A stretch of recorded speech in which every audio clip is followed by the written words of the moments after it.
The thing about habits is you don't notice them until someone else does. Every Saturday, just after noon, I came to the same laundromat on the corner. It wasn't anything special: 3 humming machines, a row of cracked plastic chairs, a vending machine that always ate your coins. But it was quiet, and I liked the rhythm of it. Soap. Spin. Fold. She was there most weeks too. Mrs. H, though I never said her name out loud, not at first. She lived 2 doors down from me, older, mid-40s maybe. Always neat, hair pinned back, the kind of person who folded her towels like the magazines told you to. The first time she looked up from her basket and said, "You always forget to separate colors," I laughed. Not because it was funny, but because I hadn't realized she'd been watching. Now I almost waited for her remarks. They weren't much, just little corrections, observations like, "That machine leaks sometimes," or, "Don't trust the dryer on the end." But she remembered things. My shirts. The way I fumbled with coins. Even the brand of detergent I bought. Today was no different, except it was. She was already there when I walked in, folding a stack of sheets into sharp rectangles. She looked up once, briefly, and I felt it, like the air held for a beat too long. "You're late," she said, not unkindly. "Alarm didn't go off," I muttered, though I'd been awake for hours. She smiled, faint and private, like she knew. I sat across from her, the hum of the machines filling the silence. My phone buzzed in my pocket, a reminder I ignored. It was my girlfriend's idea of a joke lately, setting alarms with little notes. "Don't forget to call. Don't forget this. Don't forget us." Mrs. H reached for her thermos, unscrewing the lid. Steam curled into the air, the faint smell of black coffee carrying across the room. "Want some?" she asked. I hesitated, then shook my head. "I'm good." Her hand lingered on the thermos a moment longer before she set it down. We didn't talk much after that. I pretended to scroll through my phone, but really I was watching her hands. The way her fingers pressed a crease, smoothed it flat. She moved like someone who'd done it 1,000 times, without needing to think. I tried folding one of my t-shirts the same way, but it collapsed in on itself. She noticed, of course. "Here," she said softly, reaching across the space between us. She touched the fabric, not me, guiding the fold with her fingertip. "Like this." For some reason, my throat tightened. I nodded, though I couldn't have repeated the motion if she asked. The machines clicked off one by one. Clothes shuffled. Silence stretched. She checked her phone, her face unreadable for a moment, then slipped it back into her bag. "You forgot your anniversary," she said suddenly, not looking at me. I froze. "What?" She glanced up, the corners of her mouth curved like she knew something I didn't. "You've been sitting there staring at your phone for 10 minutes. I assumed it was that kind of reminder. I exhaled, shaky. "No. Just planning something. A surprise." Her eyes lingered on me then, longer than they should have. And for a second, the hum of the room was gone. Just her gaze, steady, almost searching. I folded the last shirt just to keep my hands busy. When I left, she didn't say goodbye. Just a small nod, like she was saving something. Later, walking home with the basket digging into my hip, I checked my phone again. One unread message glowed at the top of the screen. "We should talk." I wasn't sure if it was from my girlfriend, or her. I kept thinking about what she said. Not the part about the anniversary, I'd laughed that off, but the way she said it. Like she knew something about me I hadn't admitted to myself yet. The following Saturday, I almost didn't go. But habit, or maybe something else, pulled me back. She was there again, in her usual spot by the folding table, a thermos at her elbow. This time, though, she looked tired. Not in the surface way, her hair still neat, her clothes pressed, but around the eyes. Like she hadn't been sleeping right. I loaded my laundry without a word. The machine rumbled to life. I sat. For a while, we just listened to the hum. Then she spoke, voice low, like she was talking to herself. "Funny how some habits stick. she said, smoothing a towel. Even when there's no one left to notice. I looked up. What do you mean? She didn't answer right away. Just kept folding, eyes fixed on the fabric in her hands. My husband used to hate wrinkles in the sheets. Drove me crazy, the way he'd complain. After he left, I thought I'd stop bothering. She paused, pressing the crease sharper. But here I am. I nodded, though my chest felt tight. I wanted to ask why did he leave. But the words caught. Instead, I said, maybe it's not about him anymore. Her eyes flicked to mine, quick, unreadable. Then she smiled faintly. Maybe. We fell into silence again, but it wasn't empty. It was the kind of quiet that carried weight. I busied myself with a shirt that didn't need folding. My mind wandered where it shouldn't, imagining her house, the neat stacks of linens, the empty spaces a man used to fill. Imagining myself there, setting a mug down on her kitchen counter, not as a neighbor, but as something else. The thought made me shift in my chair. She noticed. You're restless, she said softly. I laughed, quick and awkward. Yeah. Guess I'm not used to sitting still. She poured coffee into the thermos lid, slid it across the table toward me. Try. I hesitated, then wrapped my hands around the warm metal. It was stronger than what I usually drank, bitter at the edges, but I didn't say anything. I just kept sipping, even after it cooled. She watched me, chin resting on her hand, the ghost of a smile tugging at her lips. Not bad, I said finally. She raised an eyebrow. High praise. We both laughed quietly. Too quietly. When it came time to switch loads, she stood beside me at the machines. Close enough that our sleeves brushed as we reached for the same dial. Neither of us moved for a second. I stepped back first, letting her take it. But her hand lingered on the metal, fingers tapping once, like a signal I couldn't read. As we walked back to the table, she glanced at me. Just a glance, nothing more. But it landed heavy, like it had weight beyond what it was.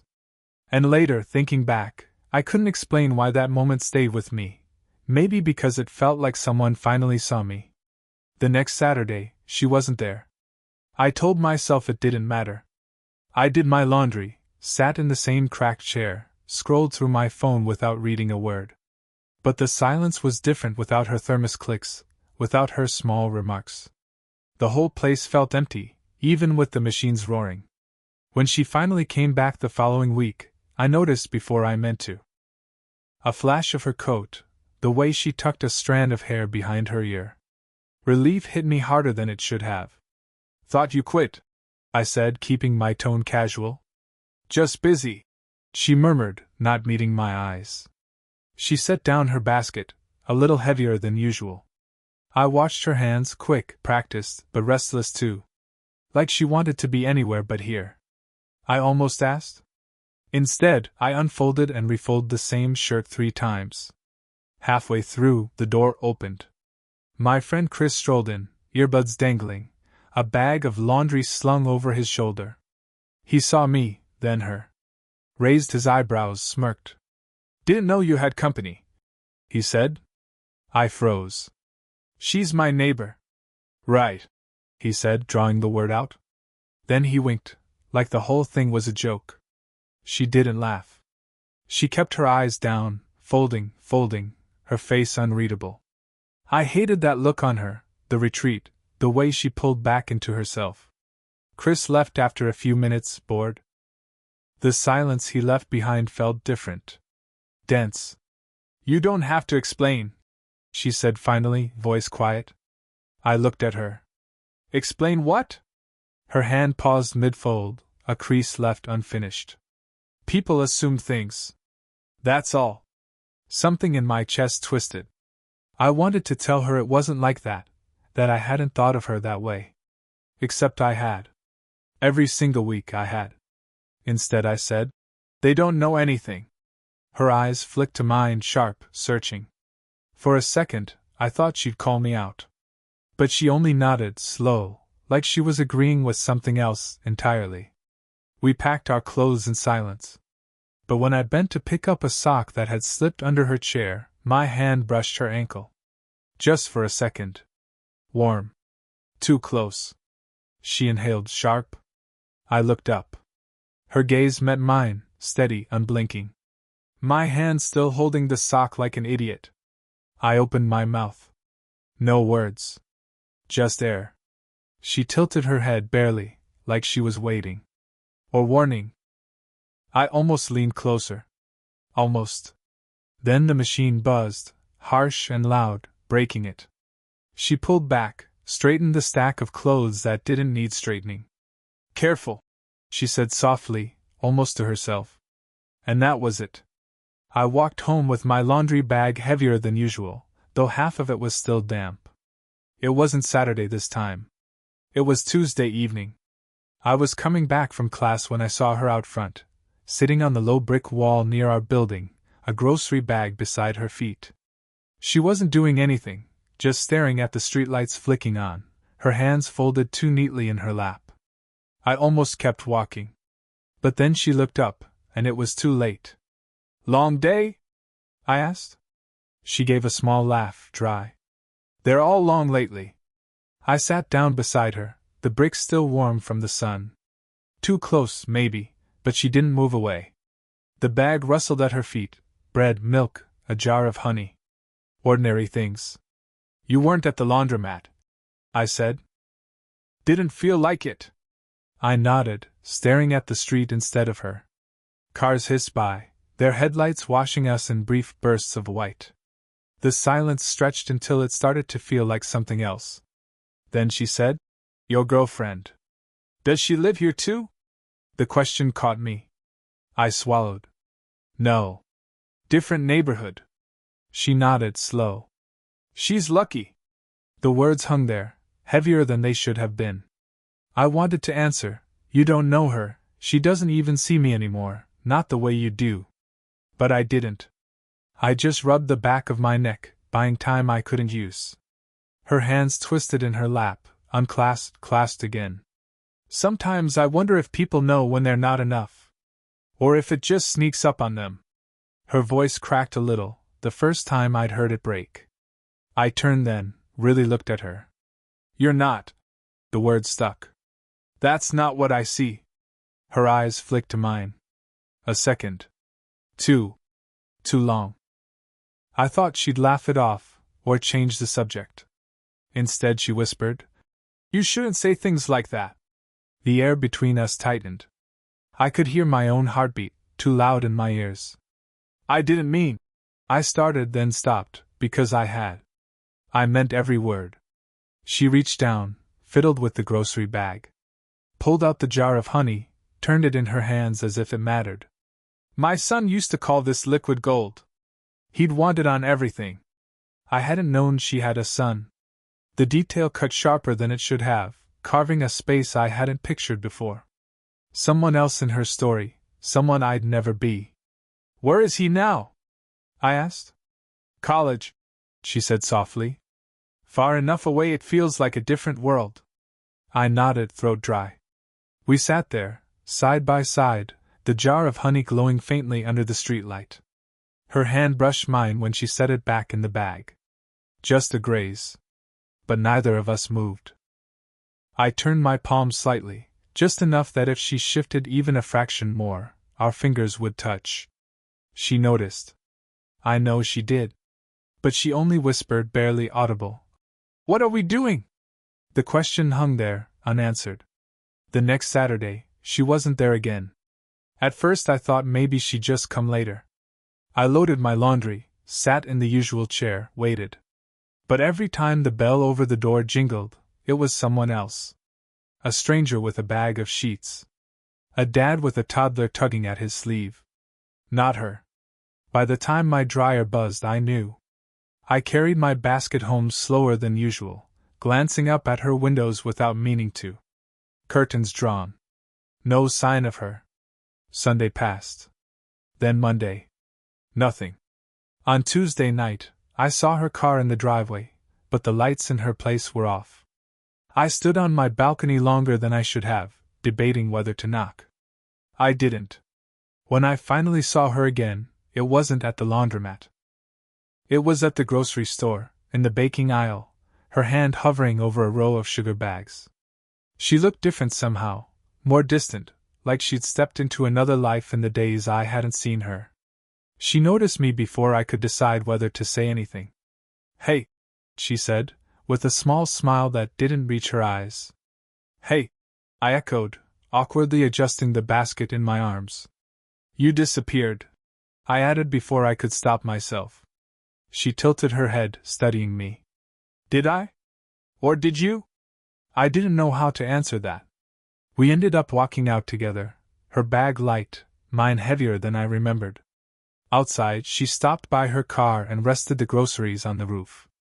"I should have told you," she said, voice low. "My husband's been calling again." I froze. "You said he left?" I murmured. "He did." She tucked a strand of hair behind her ear, not meeting my eyes. "But leaving doesn't always mean gone." The silence between us was sharp, not soft like before. I wanted to ask what she meant. Did she want him back? Did she not?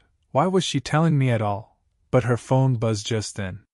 She glanced at the screen, her face tightening, then pressed it to silence. "I should go," she said.